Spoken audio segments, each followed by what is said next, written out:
Hello, everyone. Welcome to today's podcast. Our guest of today is Minna, and she's the CRO of Thrive Partners. And yeah, Minna, why don't you tell a little bit more about yourself and what the company is doing? Awesome. Thanks, Joey, for having me on the podcast. Let me just start with a little bit with my personal tagline because I thought I introduced myself a little bit differently than everyone else does. So my personal tagline is about unlocking the power of customer success as a revenue engine. And I know that sounds very cheesy, but I'm really about transforming how businesses approach customer success. And to give you, Joey, a little bit of context to why I'm here and what I mean by this is over the years, I've been really lucky to work with lots of different countries and lots of different markets and variety of companies. So think of like an early stage startup to a massive global player in a multiple industries. But I've always been mostly in SaaS sales and customer success. And the customer success piece has really shown me how different sized businesses and cultures shape the way that you approach customer success. And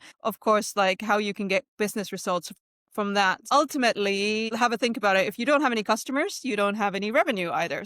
That's how my background comes into from customer success into a CRO. I really believe that once you're doing a good job with your customers, you can also do a really good job with your revenue. So that's where my background comes in from. Today, I head up, as you mentioned, I'm a CRO at Thrive Partners. We are a HR technology company, a SaaS platform, and we're based here in London, England. And what Thrive is, we are a coaching company. So think about us as a flexible, scalable, and cost-effective digital coaching solution that aims to tackle some of the challenges that companies deal with when it comes to their people. The best way I can kind of put it as is we are a Amazon of coaching. It's a good always to bring some references of the external things here. We're a coaching marketplace where organizations connect with multiple different types of expert coaches. We offer both our Thrive coaches and as well as we can connect internal coaches to our platform, and we deliver one-to-one and group coaching that can fit in organizational needs. That's kind of where my background comes from. That's where my current company is. And I really look forward to having a conversation about revenue growth with you. Yeah, very nice. I love how you're saying that's all about like customer success, right? Because us founders, sometimes we can be really passionate about like, hey, we have we have a certain product, right? And we want to get into the market. But if it's not really like a market fit, like with the customers, like you can be as passionate as you are, but if it's not a fit, you're not going to make sales and your company is not going to survive. I do think that there is a three-legged stool where product, customer, and sales sit on that sort of same stool. And you all have to fit on the same stool because the customer needs to want the product that you're selling and sales needs to be able to sell the product that you're trying to deliver to the customers. Yeah, I love that. And you're saying, right?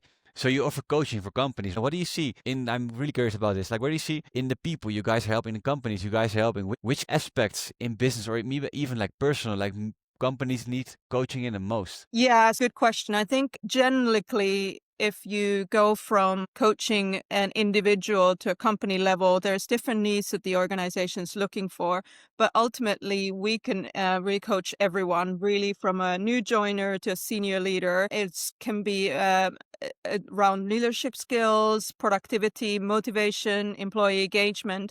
And where we often see the value is really then when people can unlock the potential they have in their own well-being, their own productivity, and their own performance. And that's where we measure then the ROI with the companies as well. We're typically seeing something like a threefold return on basis of what the companies costed out to, and then what they deliver back in their organization. And if you think about some key metrics which live around people development, it's employee retention because it costs a lot of money to hire.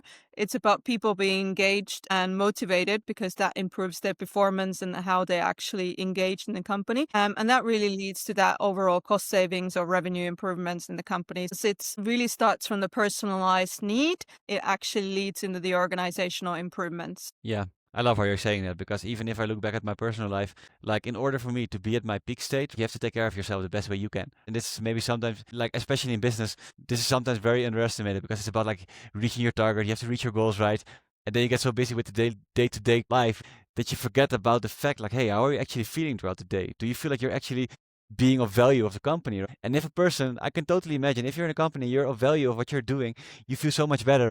and you feel so much like more productive because what you're doing means you feel like you're making a difference. And if everyone in the company feels that, I think like everyone has like is way more productive in like the way they are doing their job. I totally agree with you, Joey. So normally we have to really start from why coaching, because people don't necessarily get it in so much in a business context. A lot of people understand sports coaching and understand, like, if you're, let's just use an analogy, if you're a tennis player, you would never be without a coach because you understand how they work with you day in and day out. And it's all about agile improvements and unlocking the potential, because sometimes employees lose their way also very similarly and don't get a sense of who do they go for direction. And that's really helpful when you're actually doing coaching. And we often say it's really about the moment in time. It's about the agility at that point in time. And it's about personalization. Totally believe in like training and performance and learning. Coaching is really at the time of need and for that person, what they need at that time. Very nice. And throughout the companies, like you guys are helping, do you see like a specific company needs it the most, or do you see a certain pattern? Like, I'm really curious about this. Actually, we coach really variety of verticals. And when I say we coach, I mean our company obviously solves this through the scalable technology. And it doesn't really stop at any point in time, whether I think it depends on where the organization is in their journey, I would say. Often we start with companies that have never had coaching, and then it really becomes this, you've got to start from a push methodology of why coaching, why in the coaching in this organization. But where we see it really well pivot then is when it becomes about pull. The word of mouth spreads into the organization, and people actually want to take it, and they're starting to see more demand than they have a capability of delivering coaching at that moment in time internally, and often that's when they come to external players as well. But yeah, it's a really interesting scenario, because what we often hear also about cost is that only senior leaders can have coaching, or only our CEO can have coaching because it's so expensive. But because the way we do it, we democratize coaching, and it allows us to be a lot more flexible and cost effective for a lot of companies, which answers your question to, we coach all types of companies, whether it's financial services, whether it's logistics, whether it's, we do some format in education companies as well. Yeah. So it's not exclusive to any typical industry or so forth. And I think a lot more people could even benefit from it. I think a lot of SaaS companies could benefit from it. Hint to founders that are listening to this podcast, because you're going through a lot of change, and change constantly develops some uncertainty, and you want to get your people to the best possible performance that they could be doing. Yeah, I love what you're saying, like that you guys are operating in many verticals, because basically, if you look at it in the most logical way, right? It's like every company, they have like human beings working in the company, and for literally every person is a human being. So for every human being, well-being is maybe the most important thing there is, right? I completely I completely resonate with that. And then my question to you is, if you look back like at your experience, right, and maybe even throughout your career, and you being part of Thrive Partners, if you could go back in time, let's say when you started at Thrive Partners, and you could like apply some of the wisdom you've gained like among your time being part of the company, what's one thing you would do differently if you could go back in time when you just started for Thrive Partners?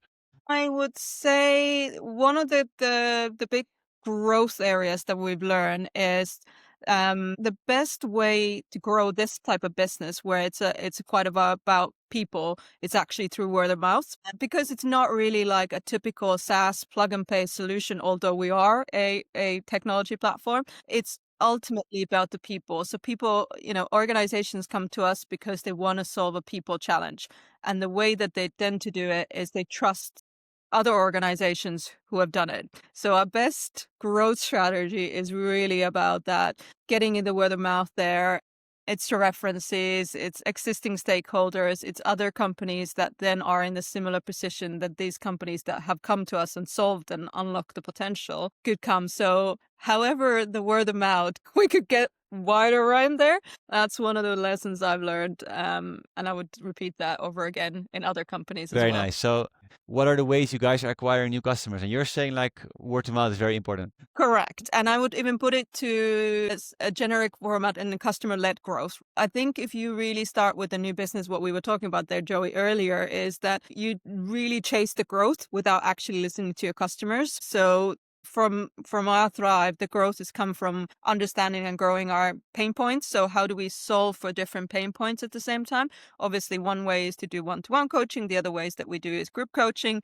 But are there more programmatic versions? So you're growing your product portfolio along understanding the customer pain points and their needs. And when you can deliver that, you are able to really deliver the customer inner growth as well. So one of my North Star has always been net retention and how much can we grow internally from our existing customers?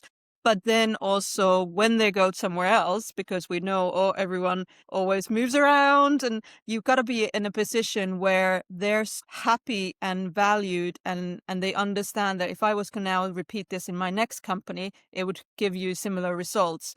I do think that there is that, not necessarily just the word of mouth, but the customer-led growth model that I think that is one of the key results in developing your business. Yeah, I love that. It's going to be a bit more personal this question, but I think it's really resonated as well with Thrive Partners. It's all about like well-being. How can people in the company perform in their peak state? Like how I always like to call it. And what are some of the things you are doing maybe in your day-to-day lives to make sure you're performing at your best when you're doing your job? It's a good question. I think one of the things I'm always trying to come back to is the 80-20 rule. Where do I focus 80% of my time that will make the 80% the biggest difference, and worry less about the 20% that ultimately it's noise. So I think trying to give yourself headspace and well-being, only focusing the priority areas and working from, to a certain degree, a data back-driven idea. If I focus 80% of my time on this, where will it take?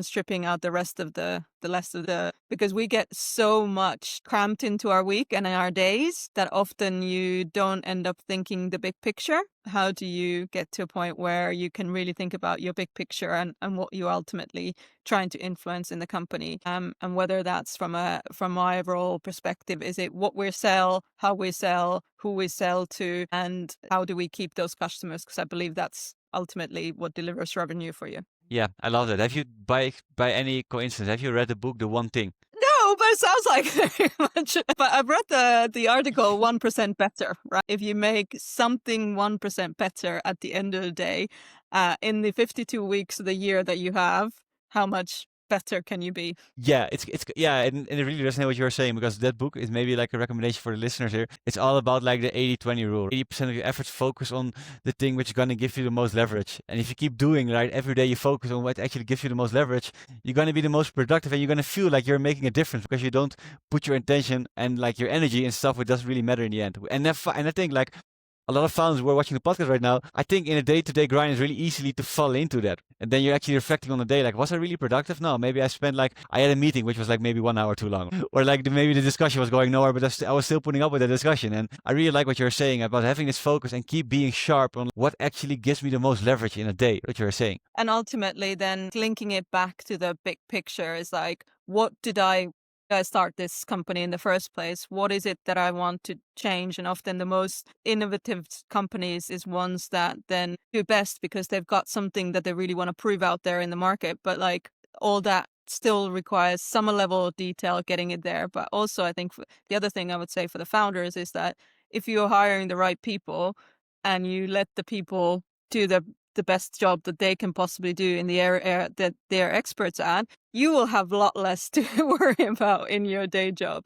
And that's similar to what we're trying to do through the coaching. Is the coaches will really like unlock your potential by looking at what you're actually focusing on. And a lot of our coaching topics relate back to big picture thinking, strategy. What am I focusing on? What motivates me? What drives me? And how can I get the best out of my own personal performance. Very nice. I love that. And when you were like younger, were you like a fan of Harry Potter? Not magic per se, Harry Potter, no, but I'm not sure where you asked the question, Joey.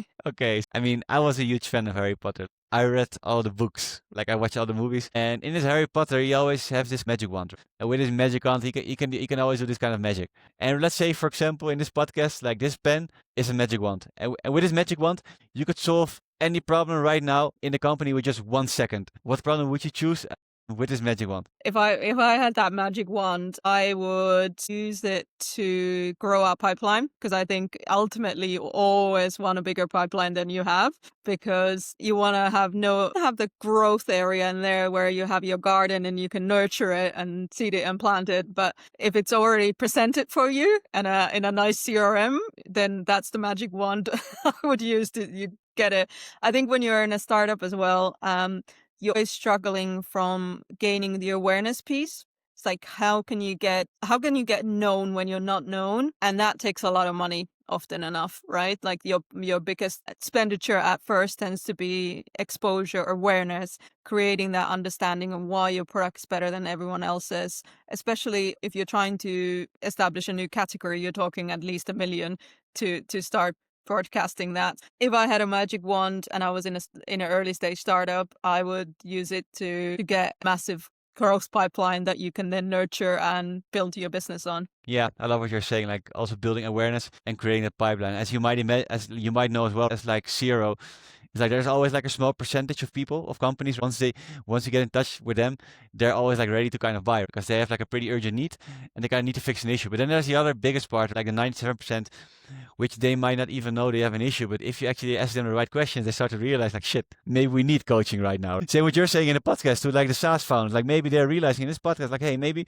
on certain areas we do need coaching, which is like the awareness part, like which is maybe often forget in the process, but it's very important. Yeah, and I think what you often forget in an early stage startup is that your people are your best assets. Investing in your people and building the right team is probably the most critical thing you can do at an early stage. That doesn't change when you go to a large scale companies, because the most of the things that actually come to us to ask for help is always about people problems, whether teams are not behaving well or people are not doing performance reviews, they're not giving feedback, they're not doing something to improve and grow and learn, develop their people. And that then leads into that negative cycle, why people don't stay in organizations, why they don't actually perform. And ultimately, as much as we can talk about AI, and don't get me wrong, I'm not discounting how AI is going to be wonderful in the future, and I'm all about the innovation that it can bring up. People are the thing that makes your company succeed or not succeed. If you don't water that well, you're not going to get very far. And the reason we're using that reference is your beautiful garden for the background. People will need that watering and the nurture for them as well. Yeah, I love that. But even like they say, like because there's so much fear of AI, but it's always humans are always like deciding how you're gonna use it in your favor. Because even like AI may be really important, it's always the humans which are gonna eventually decide like how we're gonna use it in our favor. Even though like AI might be really important, like it's gonna be like the people who are in your company are gonna be way more important because they're the ones deciding how you're gonna use AI in your benefit. Right. And if no human then has a strategy in your company on how they're actually going to get the AI to work for you, well, as we know that there's multiple advantages of how it can get employed and improve your impact, then ultimately you might be just building a house on foundations that are not there. So I do think that there is a level of understanding how you build your people strategies, and that's regardless of the maturity of the company's life cycle. In today's day and age, we also often talk about AI and coaching. Obviously, there's very much difference between doing AI coaching through ChatGPT, which is not trained, versus some AI actual coaching pods. But there is a pace also where that human coach piece really fits into different organizations and how you can see that helping people. And what I love about it is really, like I said earlier, it's about the time of need and what that person's going through. And we all know that, again, people as humans, we have multiple different things that is going on in our lives, and some of it is helpful in terms of your organizational performance, some of it is hindering it. That's really what coaching can help in different organizations. And then if you're looking at the goals you're having, let's say for the next 6 to 12 months? What are some of the goals you're working towards with Thrive Partners? Good question. So I think one of the things is for us really, again, I think simplicity is really key. We are, as any company does, we need to constantly be reviewing what is our product offering, being very clear about what we want to sell and what do we want to stand for in the market. Because again, one of the things that is coming quite heavily as a noise into the coaching space is the AI coaching. We're refining where our offering stands in relation to that and how we're thinking about it. So that's one of the goals in terms of our product strategy.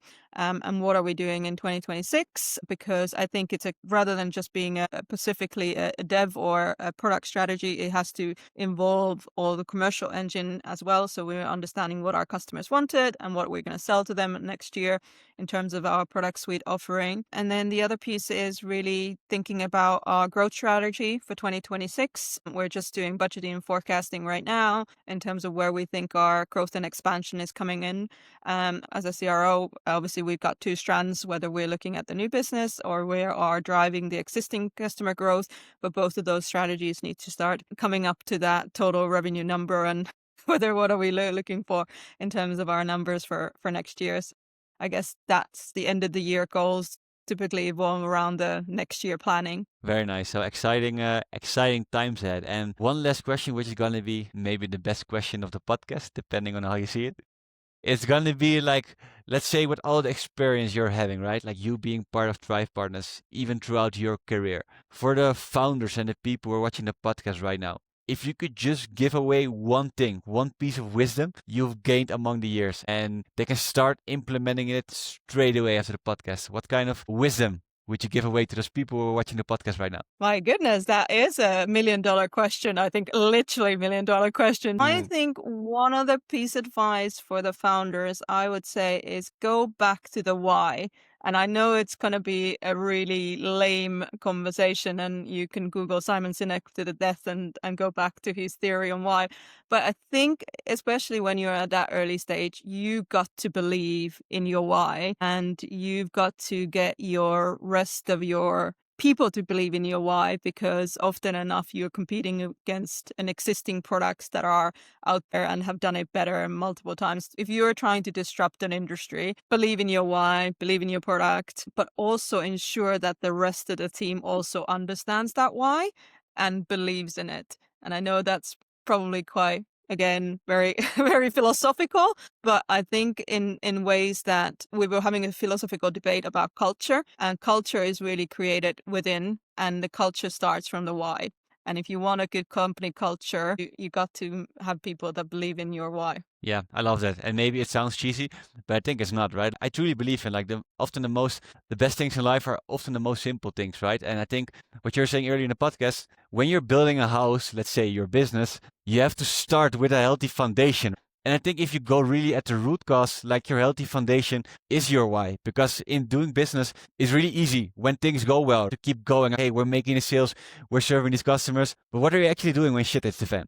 How are you reacting when things aren't going well? Maybe not even for 1 week, but when things aren't going well for maybe a couple of months. And if your why is strong enough, it's really easy to stay focused because why you're doing it. But if you don't have this why, like when shit hits the fan, like you might deviate from why you actually start a company in the first place. Right. And often then I'm not saying don't pivot, right? Like if it's not working, don't beat the dead horse in this case. But if you really understand what the why is trying to do, why you're in the business of doing this, what it is going to do differently or better or faster or improve someone's lives as what we're trying to do here, you can sell it. Because otherwise, if it's a little bit of this and a little bit of that, and there's nothing that is the golden thread that links it together, also you will find it a lot harder for people to believe in it. Yeah, completely agree. And for the people watching the podcast right now, what are some of the ways they can connect with you and Thrive Partners? So for myself, I'm pretty active on LinkedIn. So just Google my name. I don't think there's a lot of strange pronunciations of Minna Vaisanen. With Thrive Partners, you can find our company through my LinkedIn profile as well, or just thrivepartners.co.uk. and you'll find what we're doing in the marketplace. Very nice. Minna, thanks so much for being on the podcast, sharing all your value. Yeah, I think with a lot of things you were saying, there's a lot of wisdom in there. And for the people watching the podcast right now, I'm going to make sure to put all the links of Minna and Thrive Partners down in the description below, so you can easily find it. And thanks for tuning in, and see you all in the next episode. Thanks, Joey, for having me.